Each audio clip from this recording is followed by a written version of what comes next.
Welcome to the Tabor Friday afternoon backyard range experiment. Here we have the 4-channel Lucid signal generator.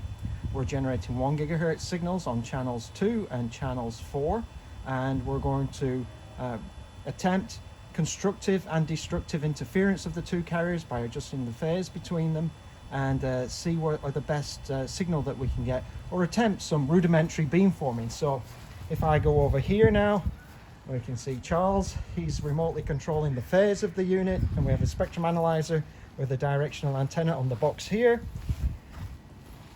And here's the signal. So if Charles now adjusts the phase of one of the carriers, there you can see it goes down, and we'll get to a null, and with the maximum amount of destructive interference between the two antennas, and then he'll continue to adjust the phase, and you can see now we're getting constructive interference. And so we're doing some rudimentary beamforming with our two antennas. Thanks.